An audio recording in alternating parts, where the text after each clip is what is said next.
magang itu masih identik dengan mahasiswa.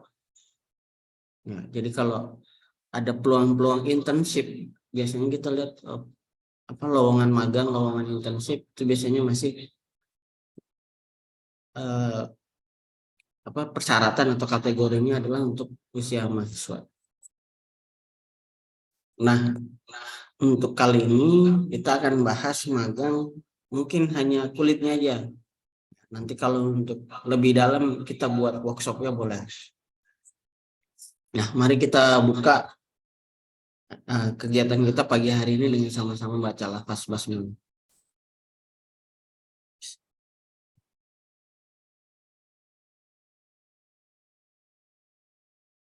Ya, baik ya Bunda, kita langsung saja ya mendengarkan pemaparan materi pagi ini tentang magang yang akan langsung dibawakan oleh narasumber kita pagi ini, yaitu Bu Feby Robianti. Ya. Beliau direktur sekolah di Saga Life School, dan konsep-konsep tentang magang memang beliau yang menggawangi. Dan kita pagi ini akan mendengarkan penjelasan tentang apa itu magang segala macam. Baik, langsung saja saya serahkan ke Bu Feby. Pada Bu Feby, silakan. Ya, terima kasih Pak Sahid. Assalamualaikum warahmatullahi wabarakatuh.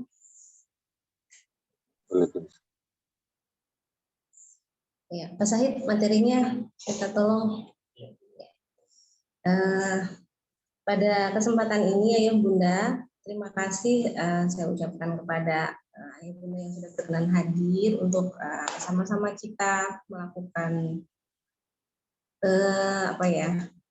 pembedahan awal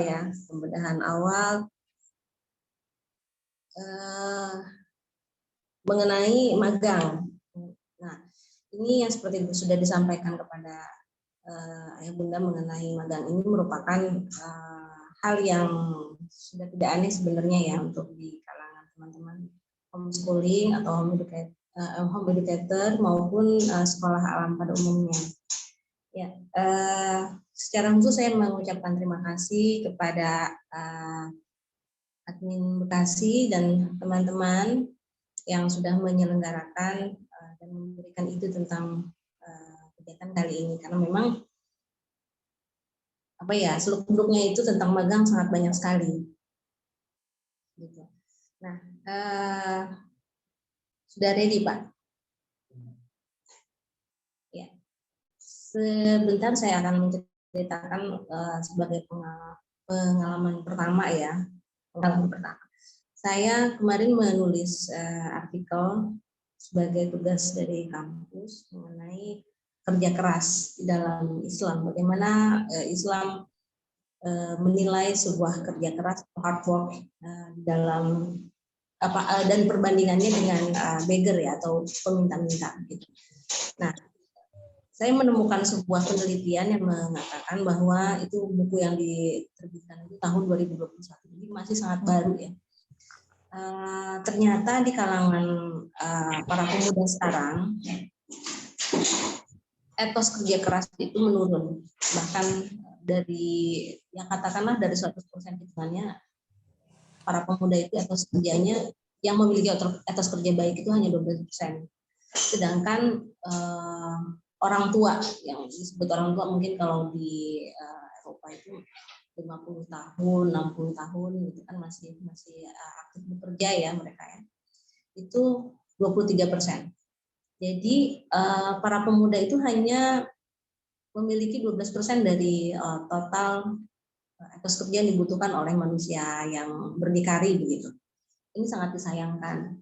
Dan oleh sebab itulah saya merasa semakin perlu lah kita mengenal mengenai magang ini. Kenapa? Karena di dalam magang itu banyak sekali aspek yang akan ditumbuhkan di dalam diri seorang anak gitu ya, yang tidak didapatkan dalam pembelajaran dalam kelas maupun pendidikan formal pada umumnya. Baik, mari kita mengenal magang dan kita buka dengan membaca basmalah. Bismillahirrahmanirrahim. Baik, di slide kedua kita akan melihat mengenai pengertian magang. Pengertian magang secara umum, magang atau internship merupakan proses untuk menerapkan keilmuan atau kompetensi. Jadi yang digarisbawahi itu keilmuan dan kompetensi yang didapat selama menjalani masa pendidikan di dunia kerja secara langsung dan menjadi bagian dari salah satu pelatihan kerja yang terselenggara di sebuah perusahaan, sehingga peserta memahami sistem kerja yang profesional di industri sebenarnya. Nah, jadi batasan magang yang berlaku di dunia secara umum begitu adalah seperti ini ya Bunda. Jadi semacam sebuah wahana untuk melakukan simulasi dari pengetahuan mengenai apa yang dimiliki sebelumnya, jadi keilmuannya maupun kompetensinya selama menjalani masa pendidikan. Nah, yang menjadi menarik di sini adalah batasan bahwa magang ini nantinya akan menjadi pengalaman yang akan membuka wawasan bagi para calon pekerja di bidang industri atau profesional. Ini yang berbeda dengan kita. Oke, selanjutnya batasan tadi diatur di dalam undang-undang ya Bunda. Di slide selanjutnya kita bisa lihat di Undang-Undang Nomor 13 Tahun 2003 mengenai ketenagakerjaan adalah dasar hukum yang mengatur soal magang. Yang pertama, magang merupakan kegiatan yang memberdayakan dan mendayagunakan tenaga kerja secara optimal dan manusiawi. Yang kedua, tujuannya untuk melakukan pemerataan kesempatan kerja, penyediaan tenaga kerja sesuai dengan kebutuhan pembangunan nasional dan daerah. Yang ketiga, memberikan perlindungan kepada tenaga kerja dalam mewujudkan kesejahteraan dan meningkatkan kesejahteraan tenaga kerja dan keluarga. Jadi proses magang yang dilakukan oleh sebuah perusahaan ataupun SMK gitu ya, memang sekolah-sekolah kejuruan itu diatur di dalam undang-undang. Tujuannya agar para calon pekerja ini memahami apa yang harus dilakukan dan apa yang akan didapatkan di dalam dunia bekerja gitu. Jadi lagi-lagi ini masih konteksnya ke industri ya. Jadi masih ke industri dan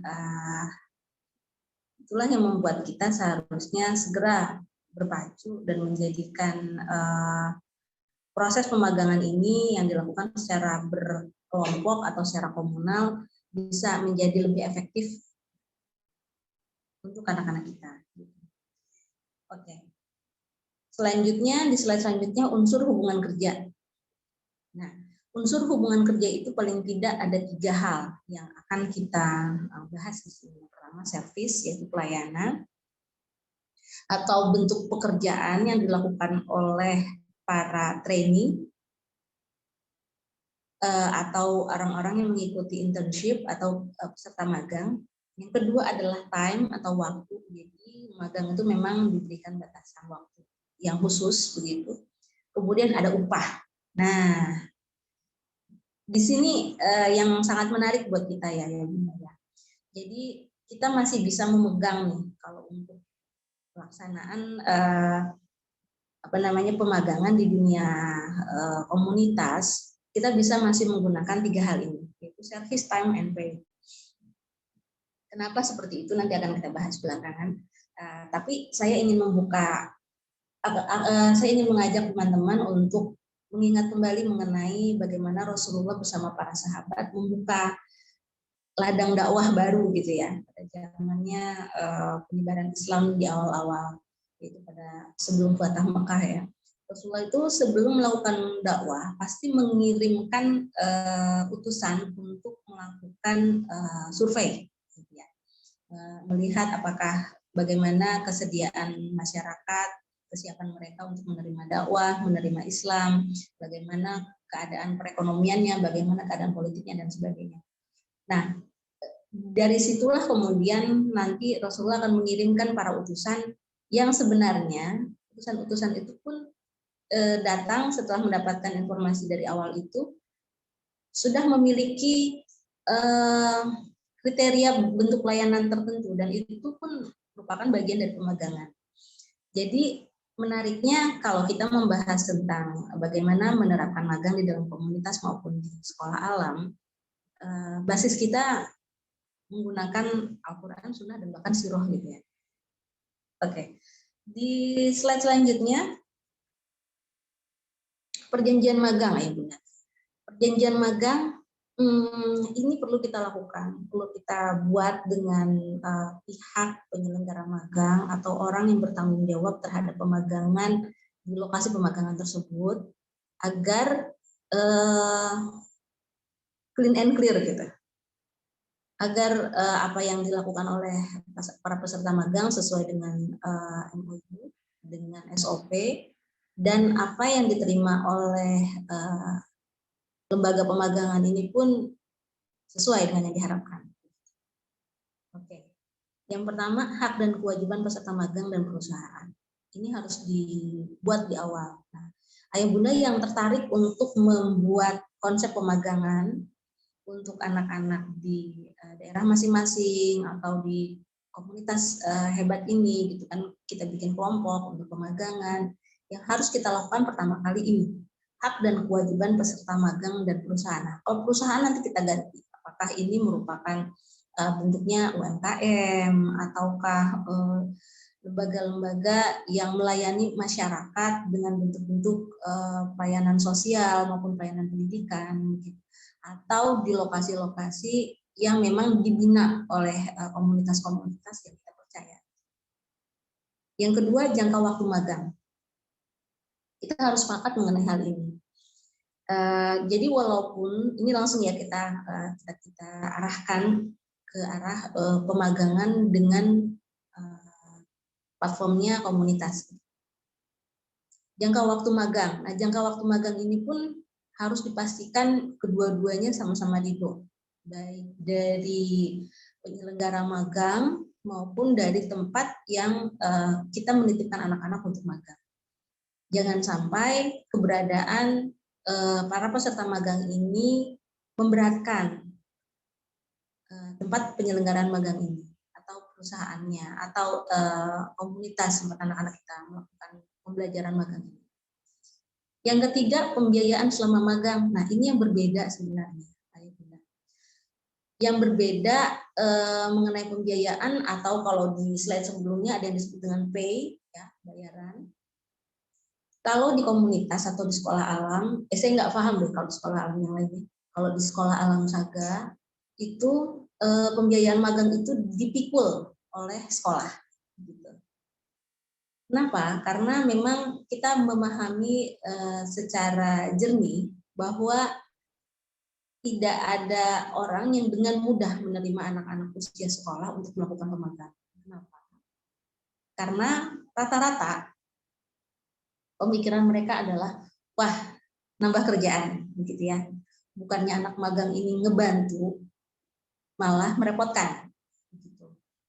Apalagi usia-usianya masih usia-usia yang masih harus dalam tanda kutip dalam frame mereka, anak-anak ini harus diurus makannya, diperhatikan pergaulannya, gitu kan, disiapkan segala sesuatu yang layak untuk menunjang kesehatan dan keberlangsungan mereka selama melakukan pemagangan. Sehingga pembiayaan magang ini harus diperhitungkan dengan baik. Kalaupun ternyata misalkan kelompok magang yang kita arrange itu konteksnya itu di kuliner misalnya. Nah, secara umum tempat-tempat pemagangan yang bergerak di bidang kuliner ini tidak menyukai adanya campur tangan di bidang produksi, gitu. Secara jujur mereka mengatakan itu di awal. Biasanya kalau kita mengirimkan anak-anak di pemagangan seperti itu, sehingga kitanya yang harus paham. Jadi kita harus menyediakan bahan baku atau uang pengganti untuk pembelian bahan baku. Yang pertama. Yang kedua, kita pun harus membayar orang yang melakukan pengajaran kepada anak-anak kita terhadap peserta magang ini dengan bayaran yang layak, gitu. Katakan katakanlah misalkan untuk 1 bulan atau 3 minggu kita bayar orang tersebut sebesar ya gaji guru lah gitu ya, gaji guru secara umum lah misalkan 2,5 juta begitu ya, seperti itu. Kemudian yang selanjutnya adalah tempat tinggal. Biasanya kita ngerepotin lagi nih di kebutuhan tempat tinggal peserta magang. Kita akan bertanya kepada pemilik perusahaan atau tempat magang anak-anak kita, apakah ada rumah yang disewakan atau ada kamar yang bisa dipergunakan gitu kan ya, disertai dengan peralatan masak atau tempat untuk menjemur pakaian dan sebagainya. Nah, oleh karena itu kita harus menyediakan budget buat penyewaan tempat, begitu ya. Jadi itu mengenai pembiayaan selama magang. Kemudian keempat, jenis program dan bidang kejuruan. Nah, inilah yang juga menjadi pembeda antara penyelenggara magang di sekolah-sekolah alam maupun di komunitas-komunitas yang berbasis home education. Karena ada beberapa lembaga yang mengatakan bahwa pemagangannya levelnya ABCD gitu kan, dengan target yang EFGH gitu ya. Sedangkan sekolah tertentu enggak begitu kalau di kami. Kami itu fokusnya ke pengenalan diri dulu, pengenalan diri dan Tuhannya dan Rohnya, pengenalan diri dan lingkungannya, pengenalan diri dan potensi diri dan sebagainya. Itu sah-sah aja, dan memang itulah yang membedakan atau menjadi karakteristik dari penyelenggara magang. Selanjutnya adalah jumlah peserta magang. Nah, semakin banyak jumlah peserta magang, semakin ringan dipikul biaya secara umum. Misalkan biaya secara umum penyelenggaraan magang itu sebanyak 6 juta barangkali begitu ya, belum termasuk transportasi ke lokasi. Dan tidak termasuk konsumsi harian. 6 juta pesertanya ada 10 orang, jadi lebih ringan setiap anak memikul 600. Seperti itu ya Bunda, untuk perjanjian magang ini dilakukan baik antara kita dengan tempat magang maupun antara kita dengan sesama orang tua yang bersepakat anaknya mengikuti magang. Slide selanjutnya mengenai manfaat magang.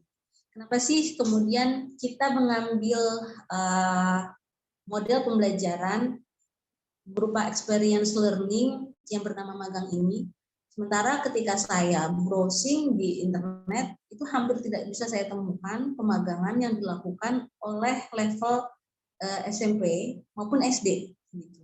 Atau pendidikan yang non keahlian, atau anak-anak yang secara umum penasaran banget ingin mendalami kuliner kah, ingin mendalami dunia pariwisata kah, gitu. Tidak ada lembaga yang menaungi kegiatan-kegiatan semacam itu. Kenapa kemudian kita kepengen banget atau begitu antusias gitu menanggapi konsep mengenai pemagangan ini? Karena seperti yang kita tahu, magang ini adalah salah satu atau bisa dikatakan satu-satunya cara yang membuat anak memiliki wawasan yang tidak bisa diselenggarakan, yang tidak bisa disajikan oleh rumah, gitu ya, oleh sekolah maupun oleh lingkungan. Jadi wawasan yang mereka terima adalah wawasan-wawasan yang tidak bisa kita sajikan dan tidak bisa kita siapkan, simulasikan, nggak bisa. Kalau di magang itu semuanya real life, kehidupan nyata. Misalkan mereka harus masak sendiri. Jam belanja di desa tersebut adalah misalkan paling siang itu sampai jam 8. Kalau mereka berangkat ke pasar baru jam 8, sampai ke pasar jam 8.30 otomatis sudah tidak ada lagi yang berjualan. Kalau tidak ada yang berjualan, maka mereka tidak masak. Kalau tidak masak berarti tidak makan. Nah, konsekuensi semacam ini tidak mungkin mereka temui di dalam kehidupan nyata. Gitu. Yang kedua, memperluas jaringan. Jujur, ini adalah kekayaan yang nggak pernah bisa kita temukan kalau kita tidak melakukan proses pemagangan. Nah, ini juga lah jalan-jalan magang inilah yang membuat saya beserta dengan teman-teman manajemen di Saga Life School memiliki jaringan bahkan sampai ke Thailand, ya Bunda. Membuka jalan seperti ini tidak mungkin kalau tujuannya hanya untuk silaturahim, misalkan mau silaturahim ke Thailand. Kalau tidak ada sesuatu yang mendorong secara kuat kenapa kita harus sampai ke tanah itu, ke lokasi tersebut, ke negara tersebut ya, nggak akan sampai ke sana. Mau pembicaraan tentang apa, datang ke sekolah, salah satu sekolah di sana, mau silaturahim, nggak sampai gitu ya, bahasanya tidak sampai. Mereka pun akan terbengong-bengong, oh cuma mau silaturahim aja ya, kayaknya repot banget kita harus datang-datang ke sebuah sekolah di Thailand. Akan tetapi pemagangan ini menjadi energi buat kita semua untuk mendatangi seseorang yang sama sekali asing, untuk bekerja sama dengan sebuah lembaga yang memiliki visi misi sejalan dengan kita. Selama ini kita cuma bisa mengagumi mereka di media sosial misalkan. Wah, keren banget ini, ada komunitas pengelolaan limbah. Kalau kita datang hanya untuk menerima cerita dari mereka, yang akan termotivasi adalah kita saja. Dan kalau yang termotivasi hanya kita saja, maka kemampuan kita melakukan perubahan kecil di dalam diri kita dan perubahan besar kepada komunitas itu kurang sekali. Sehingga saya yakin pemagangan ini merupakan sebuah gerakan yang bukan hanya akan bermanfaat buat anak kita yang mengikuti atau menjadi peserta magang, tapi juga kepada kita sebagai penyelenggara pemagangan tersebut. Yang ketiga, mengembangkan skill atau keterampilan. Semua keterampilan hidup di dalam pemagangan itu berlaku, Ayah Bunda. Jadi menarik ketika ada sekelompok anak yang saling melindungi ketika ada warga yang merasa terancam dengan kehadiran mereka. Atau anak-anak ini saling memberikan bantuan ketika ternyata ya itu kan daerah yang sangat asingnya. Ada pakaian yang dicuri oleh tetangga, begitu. Ada yang seperti itu. Atau kemudian ada anak-anak yang memiliki inisiatif dalam mengobati kawannya ketika sakit, gitu ya. Dan itu tidak didapatkan, bahkan kepada siblingnya sekalipun tidak dilakukan, bahkan kepada siblingnya sekalipun. Jadi tantangan kehidupan yang benar-benar nyata seperti itu mengeluarkan kemampuan dasar bertahan hidup di dalam diri seorang anak. Lebih jauh dari itu, mereka ketika mereka bertahan untuk hidup kan, maka yang akan muncul adalah skill ya, skill dan keterampilan untuk membuat mereka kemudian berpikir ini caranya bagaimana, ini seperti apa, atau kepada siapa saya meminta pertolongan, meminta bantuan. Kemudian kemampuan mereka bertahan hidup jauh meningkat dibandingkan ketika berada di rumah bersama dengan kita. Selanjutnya memberi nilai lebih. Jadi anak-anak akhirnya atau para peserta magang atau ya bahkan kita sendiri sebagai penyelenggara magang akan memberikan nilai lebih terhadap banyak hal. Yang misalkan di rumah anak-anak makan seadanya, bukan seadanya ya, yang ada apa baru mereka mau makan. Bahkan beberapa anak baru mau makan kalau requestannya terhidang di meja makan. Tapi di dunia pemagangan nggak bisa begitu. Mereka harus menerima makanan yang ada di rumah atau di lokasi magang itu yang diselenggarakan oleh teman-teman satu tim. Atau mereka pada akhirnya harus merasa cukup dengan yang diterima dan sebagainya. Rasa syukur, kemudian berharap hanya kepada Allah, karena kan memang kondisi-kondisi yang sangat mencekam ya, rumahnya mungkin tidak semewah tempat mereka tinggal bersama dengan keluarga, tidur tanpa alas, kamar mandi harus bergantian dengan 12 orang, makan pun harus menggunakan proses yang cukup panjang, setelah makan juga ada proses lagi. Maka mereka akan memiliki nilai lebih terhadap proses-proses kehidupan, dan itu sangat dalam buat kita. Mungkin kalau dilihat hasil pemagangannya, anak-anak keluar dari magang atau selesai magang, bisa nggak kita lihat secara langsung ada perubahan dalam diri mereka? Nggak bisa, Bunda ya. Kita tidak bisa langsung menerima atau melihat atau membuat report mengenai perubahan di dalam diri anak secara instan seperti itu, tidak, tapi secara jujur di dalam diri mereka sedang tumbuh nilai-nilai dan sesuatu yang nggak bisa kita prediksi. Dan selanjutnya memberi peluang pekerjaan. Jadi mereka akhirnya tahu, oh seperti ini ya yang namanya bertani gitu ya. Kemarin itu tahun lalu anak-anak di Sakral School itu yang level SMP dan SMA melakukan pemagangan di Purbalingga. Di sebuah yang anak SB 1 atau SMP kelas 1 melakukan pemagangannya area pertanian gitu di puncak, dekat dengan puncak gunung yang sangat dingin gitu kan. Kabut itu lebih banyak daripada cuaca yang cerah, sehingga mereka harus ke ladang dengan menggunakan ponco. Bisa kebayang ya Bekasi seperti apa, kemudian mereka harus berjibaku dengan pekerjaan berupa mencangkul, kemudian menyemai benih, kemudian membersihkan alang-alang dengan menggunakan ponco dan jarak pandang yang sangat pendek. Tapi ayah bunda, di situ kita bisa melihat anak-anak terperangah. Terperangahnya adalah, oh ternyata bertani pun bisa jadi orang kaya gitu ya. Karena memang para petani di sana termasuk petani yang sukses karena didukung oleh pemerintah daerahnya. Kemudian digerakkan oleh komunitas-komunitas yang sangat solid begitu. Dan mereka melihat langsung live gitu ya, dan bersentuhan dengan orang-orang pekerja-pekerja keras ini. Dan di dalam benaknya, oh ternyata yang namanya bekerja itu tidak harus selalu di kantor, tidak harus selalu misalkan entrepreneur gitu ya, harus berjualan gitu. Jadi yang namanya petani pun bisa sukses, mereka punya rumah yang mewah dan sebagainya gitu. Dan mereka melihat bahwa oh anak-anak, jadi di sana itu mereka tidak menemukan anak sebaya mereka main sepeda, main layangan gitu kan, nongkrong di warung, nggak ada ya bunda. Jadi mereka pulang sekolah, anak-anak usia SD sampai SMA, masing-masing sudah punya lahan garapan sendiri-sendiri. Gitu. Jadi asiknya itu mereka udah, oh ya nanti dikasih sama orang tuanya, misalkan disewakan atau bagaimana, 100 meter buat si anak si anu gitu kan ya. Nah, dari situ anak-anak usia sekolah itu sudah punya tabungan yang cukup, sehingga beberapa di antaranya sudah bisa memiliki kendaraan hasil dari keringat sendiri. Menarik ya. Dan itu membuat mereka ternyata selama ini gitu. Anak-anak ini kan kalau di Saga memang dimotivasi untuk berjualan, untuk bekerja gitu ya, untuk mendapatkan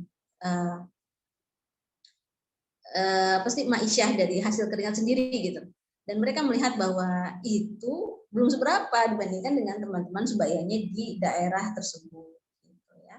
Dan mereka melihat bahwa cukup bermanfaat, bukan cukup bermanfaat ya, hasil dari pekerjaan tersebut besar sekali begitu, sampai bisa membeli motor atau bahkan bisa membeli tanah.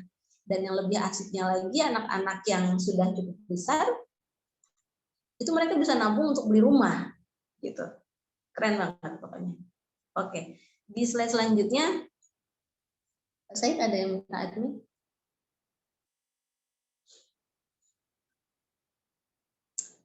Oke, di slide selanjutnya kita lihat ada transformasi magang dalam komunitas. Kalau kita bicara tentang bagaimana pemagangan di dunia industri, bahkan saya juga mencoba menjajaki ya, apakah di luar negeri itu pemikirannya sudah jauh lebih terbuka daripada di Indonesia. Ternyata enggak juga. Saya mencoba mencari peluang begitu bagi anak-anak di sekolah untuk melakukan pemagangan bersama dengan anak-anak dari sekolah-sekolah di luar negeri. Ternyata juga tidak ada. Nah, begitu saya apply ke salah satu sekolah di Thailand, mereka bingung magang. Bisa tolong dijelasin nggak sih magangnya kayak gimana gitu ya? Begitu saya sampaikan bahwa ini anak-anak ini merupakan anak-anak yang memiliki kemampuan bla bla bla gitu ya. Kemudian ini adalah portofolionya, saya minta izin agar mereka bisa magang di tim media yang ada di sekolah tersebut. Nah, setelah dijelaskan seperti itu, alhamdulillah mereka langsung ACC gitu ya. Nah, kalau kita bergeraknya sendiri itu bukan nggak akan sih, kayaknya agak kesulitan gitu untuk diterima oleh lembaga lain. Gitu. Ada sih beberapa orang yang bisa melakukan pendekatan, tapi tentu saja mereka menggunakan jalur khusus ya, jalur khusus yang dalam pengertian udah sama-sama kenal, sudah bukan orang asing lagi, gitu. Atau memang si anak ini memiliki satu skill yang tidak dimiliki oleh anak-anak pada umumnya, sehingga orang tersebut atau lembaga tersebut merasa tertarik untuk melihat kemampuan anak ini, sekali lagi ditinjau dari peluang untuk mendapatkan keuntungan dari si anak tersebut. Gak ada masalah juga sebenarnya, asalkan sama-sama sepakat. Oke, transportasi magang dalam komunitas core-nya adalah pembatasan sesuai dengan visi misi yang disepakati bersama. Jadi kalau nanti ayah bunda bersepakat untuk yuk kita bikin kelompok pemagangan di tentang usia SD kelas besar lah, misalkan kelas 4, 5, 6. Nah, apa yang harus kita sepakati di awal? Yang harus disepakati adalah pembatasan. Karena kalau enggak, yang namanya magang itu kalau ayah bunda sudah kontemplasi atau sudah mengeksplorasi berbagai ide itu akan tumpah ruah begitu. Kalau kita nggak ngelakuin pembatasan, maka frameworknya itu nggak akan dapat. Jadi kita harus menyepakati itu di awal. Kemudian di dalam komunitas saya perhatikan adanya perbedaan ya dengan pemagangan kerja yang diselenggarakan oleh perusahaan maupun sekolah-sekolah kejuruan. Yang pertama, bentuk pemagangannya tailored, jadi suka-suka. Misalkan ayah bunda kepengen magangnya cuma 3 hari, gitu ya. Bisa nggak? Ya bisa aja, nggak apa-apa, sah aja. Akan kita sepakat target yang akan kita canangkan dalam program ini apa, sampai sejauh mana anak-anak akan menguasai satu atau beberapa hal, kepada siapa anak-anak ini kita titipkan dan sebagainya. Yang kedua, perjanjian pelaksanaan teknis yang lebih fleksibel. Jadi ada beberapa tempat magang yang malah bilang begini, nggak boleh masak katanya gitu. Loh, nggak boleh masak, kan anak-anak ini kita bekali uang yang terbatas sehingga mereka bagaimana caranya nggak boleh jajan gitu ya. Jadi memang benar-benar masak. Cuma untuk kondisi yang besok di Thailand ini, sekolahnya memberikan ultimatum, nggak boleh masak, biar kami yang nyediain. Karena memang nggak umum buat mereka belajar masak begitu. Bahkan anak-anak kami yang sempat kirim untuk melakukan pertukaran pelajaran selama 10 bulan beberapa tahun lalu, itu nggak boleh masak sama sekali. Padahal udah kami siapkan dilatih di sini untuk bisa melayani diri sendiri di dapur. Tapi ternyata nggak boleh masak. Ya otomatis beli makan di kantin. Tapi alhamdulillah rice cooker boleh. Gitu. Karena orang Thailand jarang makan nasi, jadi makan nasi itu hanya siang dan malam. Kalau pagi mereka aneh sama nasi. Oke. Yang ketiga, hubungan jangka panjang. Nah, ada baiknya kita dengan tempat pemagangan itu membuat MOU yang mengikatnya jangka panjang gitu. Artinya gini, barangkali di salah satu item di MOU itu kita sebutkan bahwa sama-sama bersepakat bahwa akan menerima anak-anak magang di semester selanjutnya atau dalam jangka waktu selama 5 tahun gitu kan, dan siap untuk bekerja sama lebih lanjut ya dan sebagainya gitu. Nah ini yang harus kita buat, jadi jangan sampai kali jalan selesai gitu, sayang banget ayah bunda. Kalau sudah punya jaringan, sudah terbuka kerannya untuk melakukan pekerjaan bersama dalam hal pemagangan, kita terus tuh orang yang memiliki UMKM tersebut atau komunitas tempat anak-anak kita untuk magang. Kemudian ini dilakukan juga sih sebenarnya oleh perusahaan maupun sekolah-sekolah kejuruan. Akan tetapi hubungan jangka panjangnya ini sangat formal gitu. Yang kita lakukan di komunitas maupun di sekolah alam itu hubungannya lebih ke hubungan kekeluargaan. Jadi sekalipun misalkan nanti kita akan melakukan akan berhubungan dengan beliau, dengan mereka, tidak konteks pemagangan itu masih bisa kita buat begitu. Misalnya ada yang masuk lagi. Selanjutnya asesmen berbasis value. Jadi kita nanti ayah bunda sebagai penyelenggara pemagangan sebaiknya nggak hanya menitipkan anak dengan kegiatan yang kita serahkan kepada tempat magang ya, sebaiknya tidak seperti itu. Sebaiknya kita punya orang yang kita tanam di sana, atau bisa dikatakan sebagai pendamping magang untuk memastikan agar program yang sudah diselenggarakan bisa diikuti oleh anak-anak dengan baik. Dan asesmen yang dilakukan itu value basisnya, nilai. Jadi apa saja yang mereka kuasai itu bukan keterampilan, tapi bagaimana mereka menghayati pekerjaan, menghayati skill baru yang mereka dapatkan, dan sebagainya.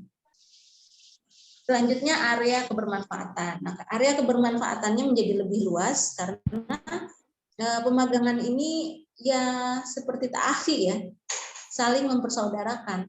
Jadi suatu saat mereka bisa datang ke sana ketika mereka usianya sudah cukup dewasa, ke sebuah desa ya, mereka pernah magang di sana, silaturahim, dan banyak hal yang bisa dilakukan oleh anak-anak ini ketika mereka terinspirasi dengan gerakan pemagangan yang kita lakukan. Contohnya misalkan anak-anak kami SD waktu itu melakukan pemagangan di daerah Muara Gembong. Gitu. Nah, anak-anak laki-laki ini kan memang begitu ya, Bu, ya aktif, kemudian ada beberapa yang senang ngobrol, tapi kalau ngobrolnya anak laki itu nggak kayak anak perempuan gitu ya. Kadang kan kita kesulitan nanganin baik di rumah maupun di sekolah gitu. Tapi rupanya di tempat pemagangan mereka itu menjadi pribadi-pribadi yang ada sosok yang ada sisi yang nggak kita dapetin dan kita nggak lihat kalau bukan di tempat pemagangan. Sampai beberapa induk semang itu nangis karena ditinggal oleh anak-anak ini, gitu. Dan nanti nengokin nenek lagi ya katanya, karena kan emang dititipinnya di rumah nelayan yang di situ ada lansia. Dan anak-anak tuh karena udah terbiasa di sini, kita bangkitkan empatinya gitu. Mungkin kalau di sekolah nggak terlalu kelihatan, tapi di lapangan itu muncul gitu ya. Senang membantu, senang ngajak ngobrol gitu. Jadi walaupun anak laki-laki ya sampai ditangisin kayak gitu ya. Gimana anak perempuan ya, anak perempuannya juga lebih dari itu gitu. Cuma alhamdulillah yang akan terjalin setelah magang itu adalah bermanfaat yang lebih luas, kemudian komunikasi yang lebih terbuka lagi, jaringan-jaringan yang saling mendukung gitu. Kita akan ketemu dengan orang-orang yang memiliki visi dan misi yang mirip-mirip lah. Oke, slide selanjutnya. Contoh pengembangan konsep. Ini ada yang bisa yang Bunda lihat. Memang sebaiknya magang itu berjenjang. Gitu ya. Berjenjang sehingga saksinya Mia. Anak di level 1 dia akan mengalami pengalaman yang basic banget, kemudian level 2-nya tidak mengulang gitu, tapi advance, dia meningkat gitu. Dan selanjutnya karena kalau nggak kita bikin level seperti ini, kemudian kita bikin pemagangan rutin setiap tahun, khawatirnya anak-anak menjadi bosan. Oke, magang yang berfokus pada akhlak ini contoh saja ya, Ayah Bunda ya. Nanti Ayah Bunda bisa bersepakat ya, dengan teman-teman satu tim, misalkan kalau memang tim atau cukup ya. Pada level-level ini menjadi level-level yang berdasarkan pengelompokan umur ya. Jadi level 1 itu mengenal diri dan Sang Pencipta kalau untuk yang berfokus pada akhlak. Level 2 mengenal diri dan sesama. Yang level 3 mengenal diri dan semesta. Nah, gimana kalau level 1-nya ternyata di pertanian? Bisa nggak mengenal diri dan Sang Pencipta? Bisa banget gitu, bisa aja.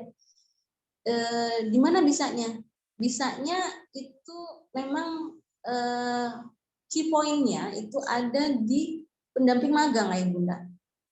Jadi walaupun sama-sama melakukan atau bergulat di bidang pertanian, semua level nih, level 1 sampai 3 semuanya di pertanian. Gimana caranya membuat anak-anak bisa melakukan insight atau mengambil hikmah dari kegiatan dan diarahkan sesuai dengan fokus yang kita buat. Jadi kalau fokusnya tentang diri dan Sang Pencipta ya berarti si pendamping magangnya ini harus membuka pembicaraan kepada anak-anak setiap harinya sebelum berangkat magang, ketika break, sebelum melakukan sebelum istirahat ya, sebelum istirahat malam, insight-nya itu arahnya kepada mengenal diri dan Sang Pencipta. Sedangkan kalau untuk level 2 mengenal diri dan sesama dan sebagainya ya. Jadi walaupun sama-sama melakukan aktivitas, tapi karena mereka sudah dikelompokkan berdasarkan targetan sesuai dengan usianya, maka mereka akan mendapatkan pengalaman batin yang juga berbeda. Karena kan tadi kan fokusnya pada value ya. Kemudian yang kedua, magang berfokus pada talent. Yang pertama level 1 mengenal berbagai talent atau yang bisa dikatakan tour de talent ya. Nah kalau tour de talent itu memang hanya sepintas saja. Dalam satu hari misalkan kita lihat bagaimana sih tukang roti gitu ya berjualan, kita lihat oh kalau tukang roti itu dapatnya dari mana sih, dari ada yang bikin rotinya di mana, bikin rotinya di situ, bagaimana cara bikinnya gitu ya. Nah, itu kan tour de talent hanya seperti itu saja. Tapi kalau mengenal berbagai talent berarti misalkan untuk level 1 bisa berkali-kali tapi dalam jangka waktu yang lama, misalkan untuk bakery ya selama 3 hari gitu kan. Kemudian sebentar. Kemudian untuk yang berhubungan dengan pariwisata gitu, 3 hari gitu ya. Jadi tour de talent yang masuknya di dalam konsepnya pemagangan, bukan hanya sekedar sepintas saja. Gitu. Jadi kalau sehari rasanya kurang sih, tapi tergantung umur sih ya. Kalau memang ternyata di bawah usia persiapan balik masih bisa 1 hari saja. Tapi kalau udah kelas 4, kelas 5, kelas 6 itu udah harus begitu 1 hari, harus menginap, harus tidur bersama dengan masyarakat. Begitu. Level 2 mencari talent yang seru. Ya. Seru tuh kayak mereka tuh nggak pernah ngebayangin ya bahwa pekerjaan atau aktivitas tertentu itu begitu penyelenggaraannya. Misalkan seperti pasar malam. Nah, jadi kan anak-anak ngelihat pasar malam seru banget ya gitu ya. Kayak gimana sih pekerjaan orang-orang yang menyelenggarakan pasar malam? Nah, kalau emang ternyata mereka merasa tertarik untuk melihat penyelenggaraan pasar malam, baik itu IO-nya maupun para pekerjanya gitu ya, atau satu dan lainnya gitu, itu bisa digarap berdasarkan antusiasme atau keinginan mereka. Aku penasaran nih mau yang ini gitu. Nah itu kalau rasa penasaran itu mungkin bisa didasari dari ketertarikan yang sangat kuat dan bisa jadi akan menggiring mereka kepada level yang ketiga, yaitu menemukan talent yang gue banget. Nah ini nih serunya nih kayak gini, aku suka nih, aku bisa nih kayak gini. Atau justru mereka menemukan bukan gue berarti nih kalau kayak gini nih gitu kan. Kalau belum apa-apa harus kerja berdasarkan waktu yang sempit gitu. Kemudian kalau tidak sesuai dengan prosedur maka bosnya marah-marah gitu kan, di bawah tekanan dan sebagainya. Bukan gue gitu. Nah, itu level 3 itu ya. Itu seperti ini Ayah Bunda, contoh pengembangan konsepnya. Ini nanti bisa dibuat dan nggak ada yang salah, semua orang atau semua kelompok, semua komunitas, semua tim diperbolehkan untuk mengembangkan konsep. Jadi nggak ada yang mengatakan bahwa tidak maksud saya gini, tidak ada penyelenggara magang yang lebih keren daripada yang lain, nggak ada. Semuanya keren, semuanya hebat, karena apa yang diselenggarakan dalam pemagangan itu sesuatu yang nilainya luhur dan tidak bisa dipergunakan, diselenggarakan di ruang-ruang kelas maupun di kamar-kamar di rumah kita. Oke, di slide selanjutnya kita coba flashback mengenai pengetahuan kita mengenai historical atau sirah nabawiyah. Rasulullah itu 8-12 tahun itu bekerja sebagai pengembala kambing. Nah, penyiapan karakter menuju akhir bait. Ini magang beliau masih dalam pemagangan, masih dalam pemantauan. Tapi pemantauan yang lama-kelamaan dilepas gitu. Akhirnya diberikan wewenang penuh kepada pada Rasulullah kecil gitu ya, atau kepada anak-anak kita nanti sesuai dengan abilitasnya mereka. Jadi begitu mereka sudah kelihatan bisa dilepas, ya dilepas gitu. Nah, gimana biar bisa dilepas? Ya dilatih dulu kan begitu ya. Oke. Usia 12-17 Rasulullah itu magang. Magangnya di perusahaan pamannya. Dan langsung pemagangannya itu di bidang ekspor dan impor gitu. Nah, pada tahap ini Rasulullah sedang melakukan proses yang disebut dengan memantaskan diri sebagai generasi mukalaf, orang yang siap untuk membiayai diri sendiri. Ini pun bertahap dari mulai bantuin pamannya ngangkat-ngangkatin barang gitu kan. Rasulullah mengikuti dengan tugas yang sangat ringan sampai akhirnya Rasulullah dilepas dengan membawa barang dagangan ke berbagai penjuru dunia pada saat itu ya. Jadi usia 12-17 itu bisa nggak bisa, kalau kita mau meyakini itu bisa gitu. Kalau kita mau mengikuti langkah-langkah dan prinsip-prinsip yang sudah Rasulullah perlihatkan kepada kita melalui surah Al-Baqarah. Hingga usia 37 tahun Rasulullah pun masih menjalankan bisnis perdagangan ini. Jadi memang mentoknya itu di usia itu. Jadi proses untuk pembentukan jati diri sampai usia 37 tahun sebelum nisbat kenabian beliau terima itu kita lihat tidak jauh-jauh dari entrepreneur ya. Dan banyak sekali buku yang saya baca menceritakan bahwa proses mempelajari perjalanan atau pembentukan karakter Rasulullah itu tidak bisa lepas dari posisi beliau sebagai pebisnis. Jadi saya rasa pemagangan ini sekali lagi merupakan sebuah metode pembelajaran yang harus kita selenggarakan. Kalaupun misalkan anak-anak kita sekolah di SBIT atau di sekolah umum gitu ya, yuk kita sama-sama bareng-bareng kita bersepakat untuk bikin program pemagangan gitu loh, sama-sama. Karena mau tidak mau anak-anak kita harus mengalami proses ini. Kalau memang kita ingin mengikuti langkah-langkah atau step yang dibikin yang diatur oleh Allah yang terlihat dalam diri Rasulullah.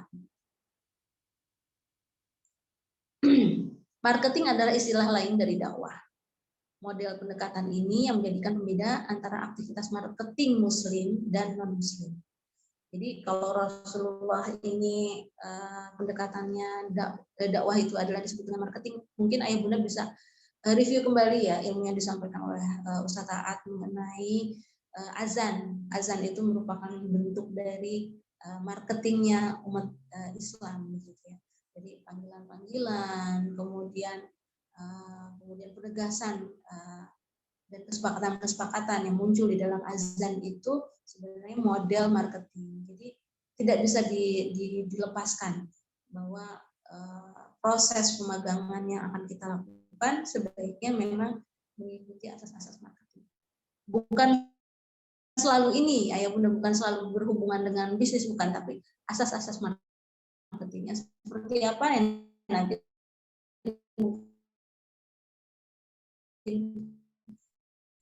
kita akan kolaborasi dengan beberapa. Selanjutnya di slide selanjutnya, support system. Support system dalam penyelenggaraan pemagangan yang sedang kita bahas kali ini adalah komunitas. Bagi saya, pekerjaan ini menjadi jauh lebih mudah. Ya kan banyak sekali ya ungkapan yang disampaikan, bahkan dalam ungkapan Afrika kuno disampaikan bahwa seorang anak itu memang sebaiknya diasuh oleh satu kampung gitu. Jadi memang semua ikut bertanggung jawab, semua ikut membantu tumbuh kembang anak-anak kita. Nah, kalau kita di antara suami istri saja mungkin akan tidak terlalu maksimal kalau menurut saya. Jadi memang lebih baik dengan komunitas. Komunitas yang seperti apa? Sesama orang tua misalnya. Ada saya baca di grup Paskas kalau tidak salah, ada pemagangan modelnya menitipkan anak pada orang tua lain atau keluarga lain untuk magang di keluarga tersebut. Saya bilang itu hebat banget gitu. Baik orang tua yang menitipkan maupun orang tua yang dititipkan. Karena saya lumayan introvert orangnya.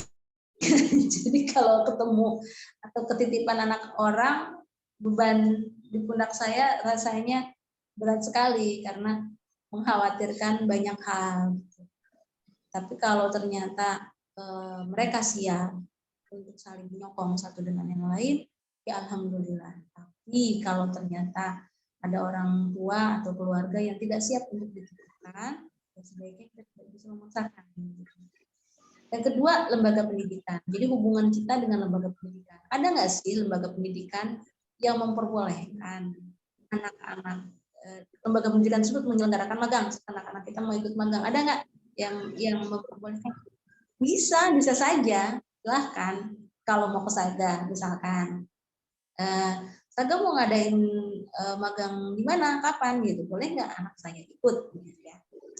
Bisa dibicarakan nggak? Bisa, alhamdulillah kita sudah pernah menerima titipan anak magang dari sekolah lain, gitu, sekolah umum malah.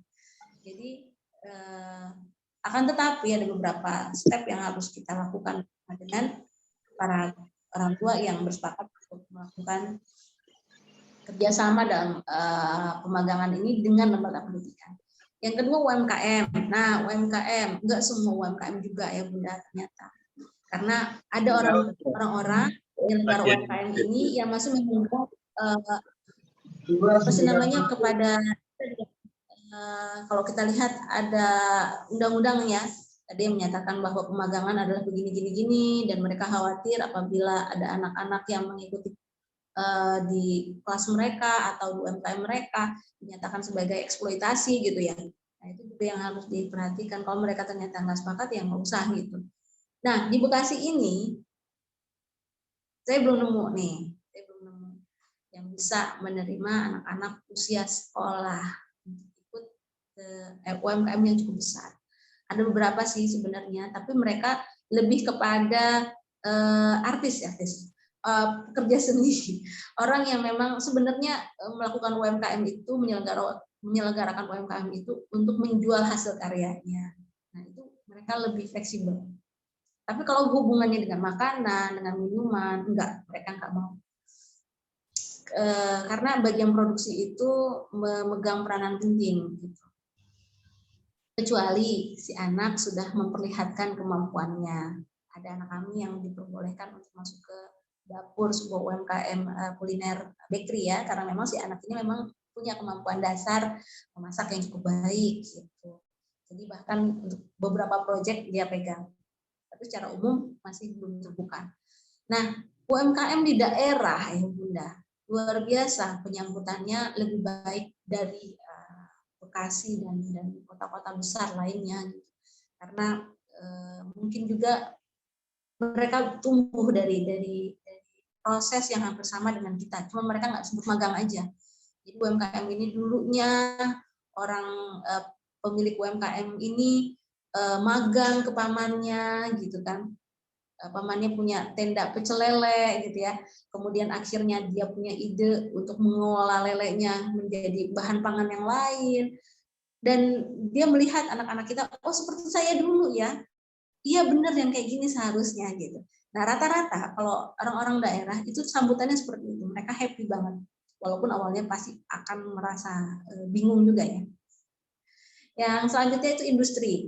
Dan ini juga yang semakin jarang lah, kecuali memang kita punya akses masuk ke orang dalamnya, dan orang dalamnya itu bukan hanya sekedar pegawai tapi di pengambil keputusan. Nah, di sini ada sebuah teori yang dikeluarkan oleh Crossbergen di tahun 2019 mengatakan bahwa komunitas itu punya kekuatan di atas manusia, ya, bisa mengendalikan manusia. Jadi kalau kemudian ayah bunda bersepakat untuk menyelenggarakan pemagangan dengan menggunakan komunitas, maka mereka akan mengatakan, oh iya nih benar nih, kayak gini nih seharusnya gitu. Karena ada lembaga ya yang menaungi, dan konsepnya memang konsep yang dibikin secara serius. Oke, seperti apa sih pemagangan ala komunitas itu? Bisa dilihat ayah bunda, target fokus akhlak dan life skill. Jadi jarang sih kalau yang namanya pemagangan komunitas itu targetnya ke industri ya, penguasaan terhadap mesin-mesin dan sebagainya, itu jarang banget. Biasanya di akhlak dan life skill.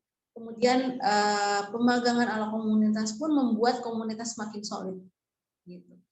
Jadi mengetahui kelebihan masing-masing, bagaimana kita memanfaatkan peluang-peluang yang dimiliki dan tidak tersentuh sebelumnya dan sebagainya.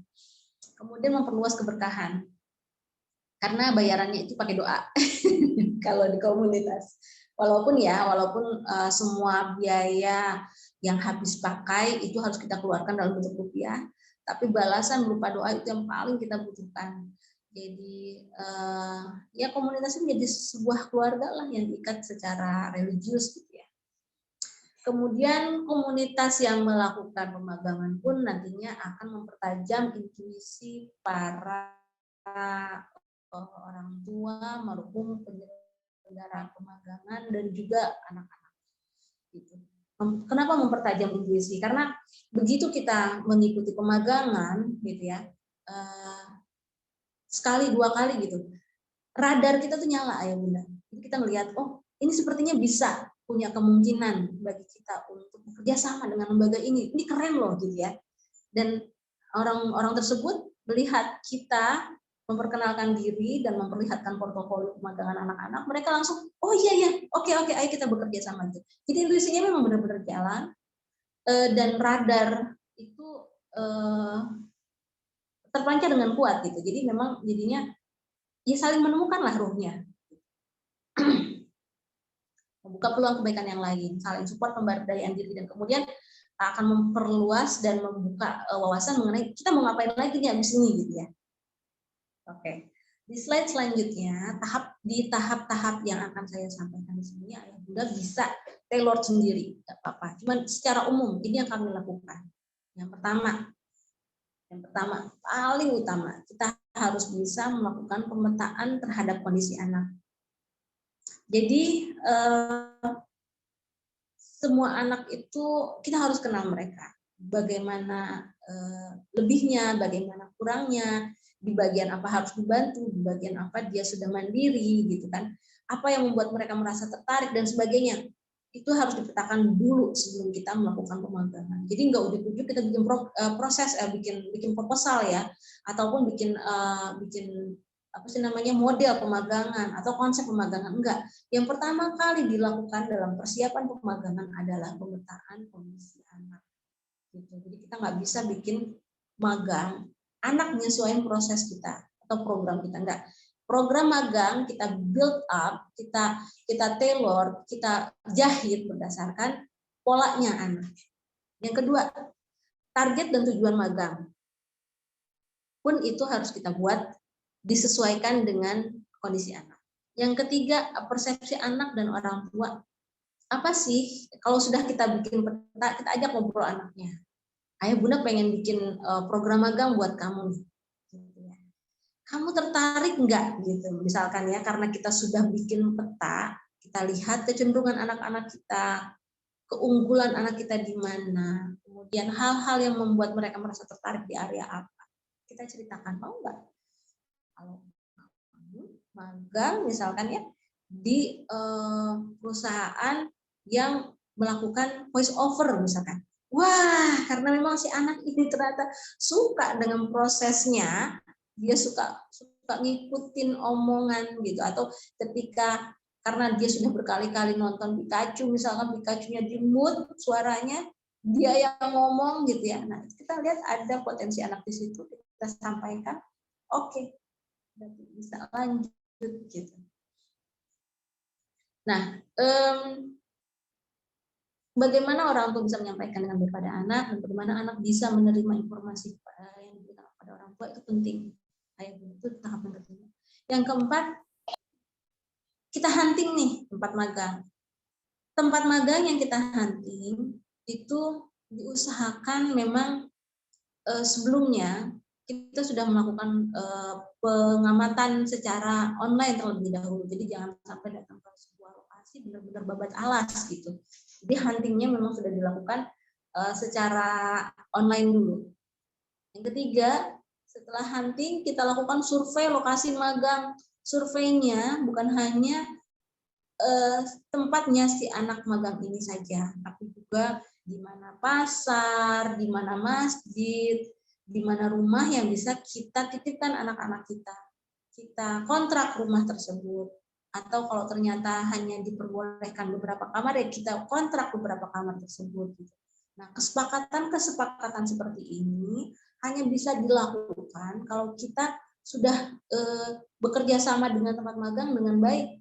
Bisa jadi tempat magang akan memberikan rekomendasi, silahkan ada rumah di dekat sekolahan itu yang memiliki, itu hanya rumahnya besar sekali, yang ninggalin itu hanya seorang nenek gitu ya. Neneknya masih segar sih, masih kuat gitu, tapi banyak sekali kamar kosong. Mungkin dia akan merasa senang ketika ada anak yang ikut tinggal bersama dengan beliau gitu ya. Jadi memang komunikasi semacam ini kita lakukan bersama dengan tempat penyelenggara magang. Kemudian selanjutnya setelah terkumpul informasi, kita berkumpul lagi nih, kita ketemu lagi sama anak, ya. Kita bawa juga si anak ke lokasi magang, kita ceritakan, gitu ya.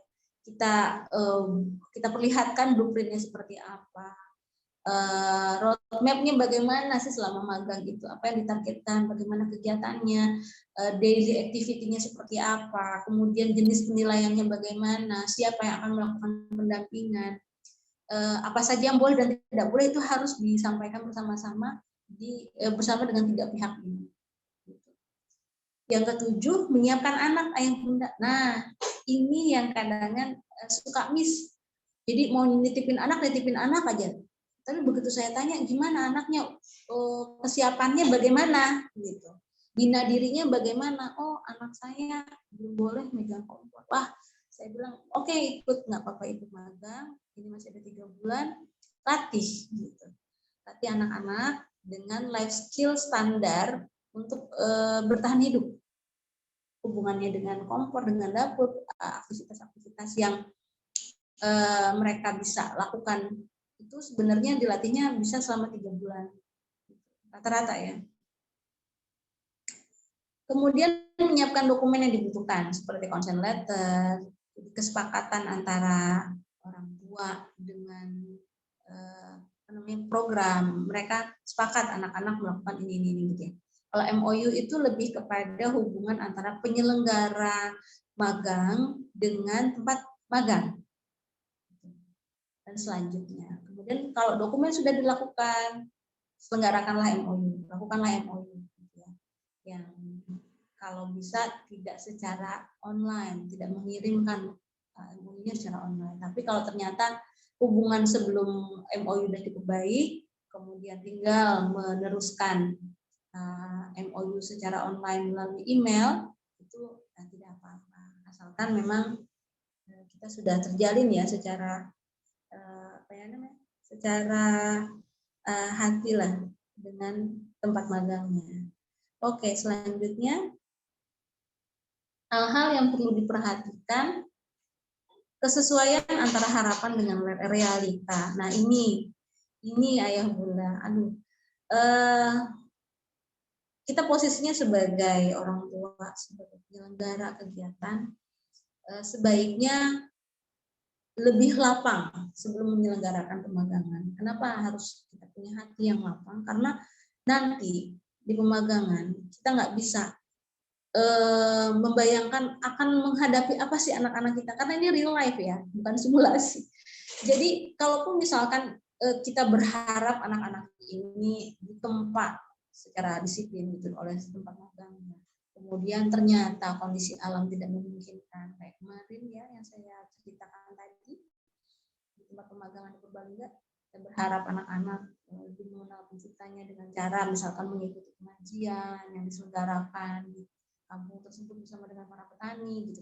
Ternyata curah hujan sangat tinggi gitu kan, jarak pandang sangat rendah. Nah, kita nggak bisa memaksakan itu. Dan alhamdulillah sih saya yakin lah, kayak bunda di sini nggak termasuk orang-orang yang suka memaksakan ya antara apa yang sudah ditargetkan dengan realita yang dihadapi di lapangan. Kemudian yang selanjutnya kesiapan anak, orang tua dan tempat magang itu harus sama-sama siap lah untuk semuanya lah. Jadi anak juga harus diceritakan, bukan diceritakan pahit-pahitnya ya enggak ya, tapi realistis lah, anak diceritakan secara realistis bahwa nanti akan tinggal di rumah yang seperti apa, bagaimana alas tidurnya, aktivitas hariannya seperti apa, itu harus clear buat mereka. Nah, orang tua pun harus sama-sama paham bahwa itu yang akan dilakukan, dan tempat magang pun demikian.